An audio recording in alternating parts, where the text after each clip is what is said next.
حضرت علقمہ بن قیس رحمہ اللہ سے روایت ہے، انہوں نے کہا میں مینا میں حضرت عبداللہ بن مسعود رضی اللہ تعالیٰ عنہ کے ساتھ تھا کہ حضرت عثمان رضی اللہ تعالیٰ عنہ انہیں الگ لے گئے۔ میں پاس بیٹھا تھا۔ حضرت عثمان رضی اللہ تعالیٰ عنہ نے ان سے فرمایا کیا آپ پسند فرماتے ہیں کہ میں ایک کنواری لڑکی سے آپ کی شادی کروا دوں جس سے آپ کو گزرے وقت کی کچھ باتیں یاد آ جائیں؟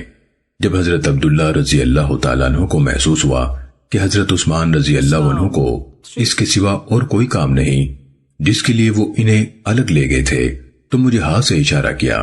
میں حاضر ہوا تو وہ فرما رہے تھے اگر آپ نے یہ بات کہی ہے تو اچھی بات ہی کہی ہے، کیونکہ رسول اللہ صلی اللہ علیہ وسلم نے فرمایا اے جوانوں کی جماعت، تم میں سے جو شخص نکاح کی طاقت رکھتا ہے اسے چاہیے کہ شادی کر لے، اس کی وجہ سے نظر نیچی رہتی ہے اور جسم بدکاری سے محفوظ رہتا ہے، اور جسے نکاح کی طاقت نہ ہو تو اسے چاہیے کہ روزہ رکھے کیونکہ روزہ خواہش کو کچل دیتا ہے۔ سننے ابن ماجہ حدیث نمبر 1845۔ ام المومنین حضرت عائشہ صدیقہ رضی اللہ تعالیٰ عنہ سے روایت ہے، رسول اللہ صلی اللہ علیہ وسلم نے فرمایا نکاح میرا طریقہ ہے اور جو شخص میرے طریقے پر عمل نہیں کرتا اس کا مجھ سے تعلق نہیں۔ شادیاں کیا کرو کیونکہ میں تمہاری کثرت کی بنا پر دوسری امتوں پر فخر کروں گا۔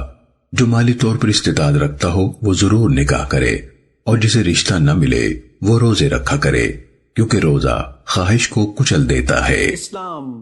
سننے ابن ماجہ حدیث نمبر 1846۔